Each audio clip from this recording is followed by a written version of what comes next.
Oh, there it goes. All I should have to do is hit that H switch. Oh, and I just shot myself.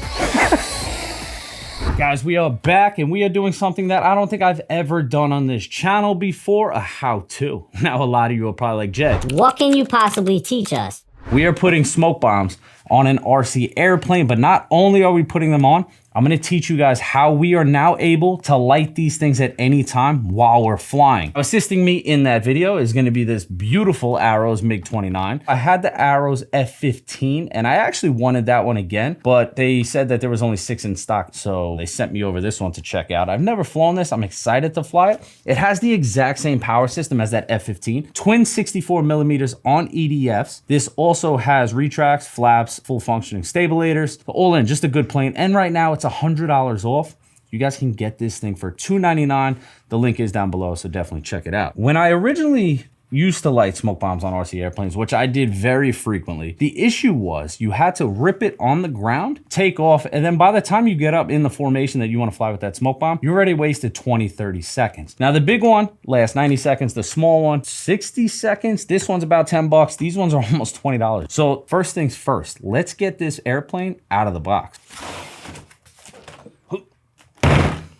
This thing is beautiful. The scheme on this thing is absolutely crazy. The paint, it's like so vibrant. They did a good job on this one. Arrows makes good airplanes, man. If you guys don't know about those little 50 millimeters that they have, like the T-33, the L-39, they have a little BAE Hawk. I call them pocket jets. I even made a video about it, which I'll leave that link down below. Arrows makes good stuff. There's no doubt about it. From what I understand, I think FMS is actually the manufacturer of these things.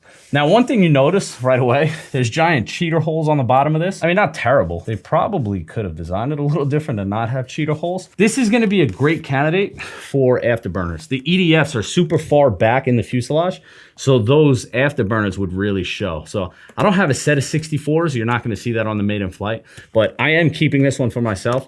As you guys know, a majority of these planes I give away when I'm done with it.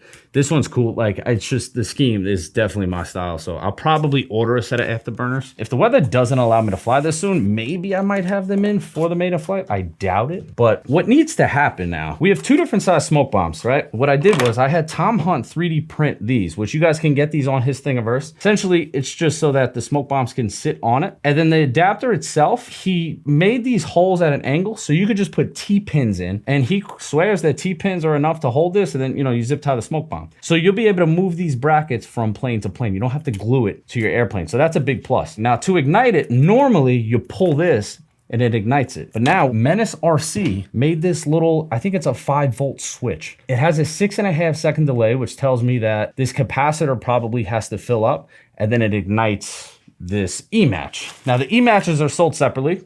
Kind of hard to find in the US. These were expensive. I mean, I think I got like 80 or 100 of them, but I want to say I paid like almost $1 a piece, $2 a piece. I forget what it is. So what happens is there's 2 little ports on this thing right here. You slide one side of the E-match in, and then the actual E-match itself, you're going to shove into the hole on the smoke bomb. When you hit it on your switch, whatever channel you assign this to that plugs into your receiver is gonna, you know, I hit my A switch or B, whatever switch it is, it's gonna ignite this, which ignites the smoke bomb. So you could do it, you know, while you're flying. So big plus. The only thing, you're gonna have to route this from where your receiver is to wherever the smoke bomb is. Now these things are super long, which is a big plus. Initially, I wanted to light 2 of these off at once, but you can only do 1 is what they're saying. I think I'm gonna attempt 2. But worst case, like let's say that we wanna have a big airplane. I just ordered some big stuff, some big composite stuff, which you guys will love. You could have them on the wingtips. So, you know, those I'd probably have 12 channel receivers. This thing's only like 12 bucks. So you order 2 of these, either Y harness them in or just assign them both to the same switch, and you could light the wingtip smoke bombs. You have to have a little bit of a budget for it because on the bigger stuff, I do it once with this, $20 each, that's $40 in smoke in one flight. So it's kind of expensive, but I think it's cool. It's a cool factor, man. So for this plane, this thing kind of just shoves in there pretty tight. There's not really a flat space because of the twin 64s for you to put this in a good spot. But if you just push it in, it kind of locks in. So if I zip tie this smoke bomb in first and then just shove it in, I have good faith that this thing is going to stay there. Obviously, we're going to do a test flight prior without igniting it just to make sure it stays on. But I mean, after that, if it stays on, you know, we're going to ignite this thing in the air. Now to route the E-match, I think what I'm going to do, keep it simple. I think I'll probably just put a little ring or something here to hold it, and I'll route it, you know, I'll pop a little hole in the fuselage. But I'm gonna show you guys all of that in a second. First things first, let me assemble this plane and let's get a look at what it looks like.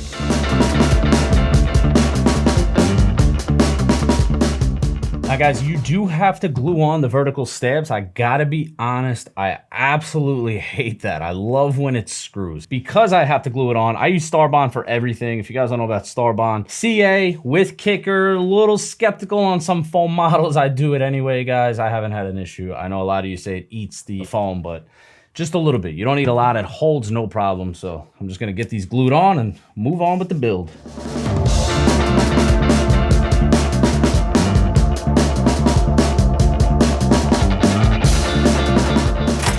Starting to remember why I fucking hate arrows.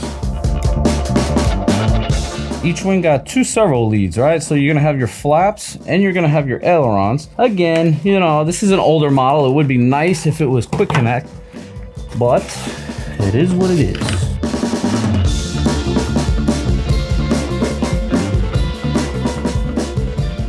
And just like that, we actually have a jet. The build, fairly simple. I just didn't have the right tools down here, but I mean, it goes together, you know, as easy as a jet this old would go together. You know what I mean? Like I said, you do have to glue on the vertical stabs. Now, the next thing that I need to do, and this is the reason I'm not putting on all my missiles and stuff yet, I have to get my receiver bound up, put the landing gear down, and then you also need to control all of your linkages. Once the linkages are on, then I could add the, you know, all my missiles. Then we'll get the smoke bomb on, and we'll test everything out and see how it works. So let's get it bound up. Now let's see, we have a 1, 2, 3, 4, 5, 6 channel airplane. So 6 channels plus this makes 7 channels. So you're gonna need a 7 or better. I have a 8 channel, 8020T Spectrum AS3X, which I'm not gonna program AS3X. Guys, I like Spectrum. I know a lot of you guys in here like, you know, different protocols. I'm not gonna connect our Pyro switch is what this is called, the igniter. I'm not gonna connect that yet. I just wanna get this all bound up, my radio set up, get all the linkages, everything working the way they're supposed to, and then we'll tinker with the Pyro switch. This might sound crazy, but hear me out for a second. You're not gonna notice the small holes when I'm not using the Pyro switch. What I think I'm gonna do, I think it'll be the easiest route, pop a small hole right here and just route it down, and then I'll pop another hole right next to the vertical stab and push it down.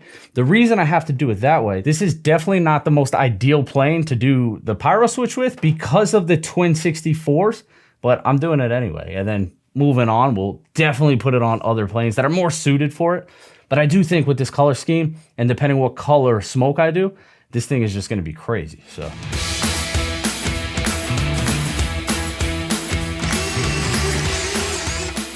Yeah, let's get your hands out of the way on that.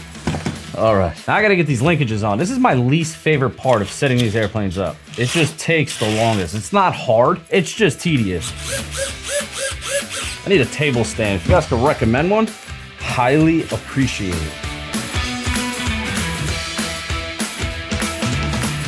We got a jet and we are just about ready to get the smoke on. Now I just need to install that system. But first things first, let me show you guys. All my controls are backwards. I'm not even worried about any of that. And I didn't program my flaps yet, but everything is super fast. And yeah, we do have flaps. Guys, I gotta program that. Stop yelling at me. I'm gonna do takeoff, landing, 2-second delay. We'll do all that fancy stuff. And I do need to trim out those flaps a little bit. Feels like I got decent thrust. It is success after all. Now, like I said, I gotta come up with a plan, and the plan I'm thinking, can you see me? I'm thinking the plan, we're gonna put a hole in the side here. I gotta be careful. The whole issue here is I have to be careful because of the landing gear, and these E-matches are one-time use. So, I think I'm gonna put a hole in the side, like I said, and just run it down. It is what it is. I don't, you know, we're here for the show in the air, not the show on the ground. Now, let me just test, because what I have to do now is I have to set this to a switch, and I'm not sure which way is on and which way is off. So what we're gonna do is we're gonna dry run this without a smoke bomb, because if I light a smoke bomb in my house, I will definitely be getting divorced. So all you do, 2 copper wires, install it just like that, and then this end gets installed into your receiver. We're gonna go channel 7, and then I have to set channel 7 to a switch. But what I'm gonna do now, I'm gonna go into model setup. I'm gonna go into channel assign, proceed. We're gonna go channel 7 is switch, what do I want it on? I'm gonna do my hold switch. So it's gonna be H. That's how I'm gonna ignite this smoke bomb. Now we're going back. It's a 6.5 second delay. So that's the wrong way. Oh, there it goes. And I hope I don't set off a smoke alarm. But that's it. So I have to reverse that channel. And guys, we're ready to rock. Now, like I said, one-time use. When you're done, push these two things, pulls out, and that's it. You guys got to put a new one in. So I definitely recommend, if you're going with this setup, get as many of these as you can. I'll leave the link to where I got mine. Like I said, I think they're a little overpriced, but you saw the spark that came out of that. You definitely could light some good stuff. I do not want to set off a smoke alarm. Let's get a wire in. Let's put a smoke bomb on, and let's get this thing outside.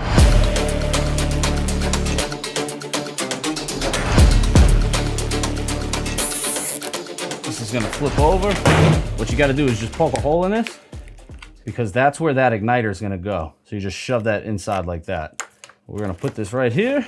That's essentially how it's gonna be. You know, I'm gonna tighten this wire up, obviously, and put the slack inside the fuselage, but that's how we're gonna fly it, dude. Very simple. Very important, these copper wires cannot touch. The battery's gonna go in.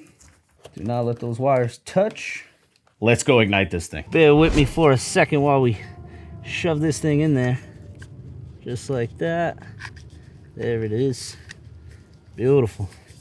Guys, that's it. Now, in theory, all I should have to do is hit that H switch. Oh, and I just shot myself. And that's it, man. You do that in the air and you're gonna have a ton of fun.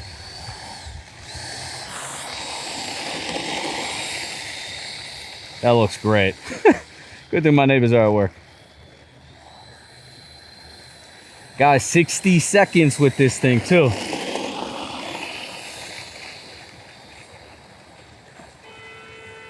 I don't think you guys even realize like the smoke trail this is about to leave when you're actually flying.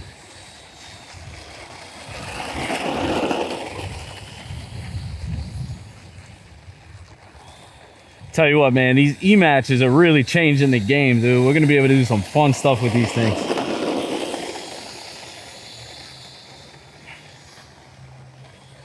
Now, if you're wondering if it's gonna stain your jet, yeah, probably. Probably stain your jet on the bottom a little bit. Not a big deal. You know, Tom could design a little bit of a lip, which I'm gonna talk to him about. That lip might, you know, keep the smoke away from the fuse a little bit, but let's get this off. Let's go downstairs again and we'll take a look at it and see the damage we caused. That worked absolutely flawlessly. It's got a little bit of residue there. Builds character, man. Cheer up. It's a lot of fun. Now, like I said, man, with these things, I'm gonna talk to Tom about it. If we add like maybe like 1/4 inch of filament here, so it's more of an angle, so that the smoke bomb where it actually exits like stays away from your jet a little bit, you won't get that residue on your jet. So that's something that I'm definitely gonna recommend. But it worked flawlessly. These E-matches are definitely cool. MenaceRC makes that little pyro switch. If you guys are interested, I'm leaving all of these links down below, so definitely check them out. And my maiden flight on this is gonna be coming very soon. Maybe even as soon as 2-3 days from now, depending on what the weather does. I know it's going to be freezing out, but I'm willing to risk that for some good flights. So stay tuned for that. And guys, as always, I really appreciate you guys watching. Until next time.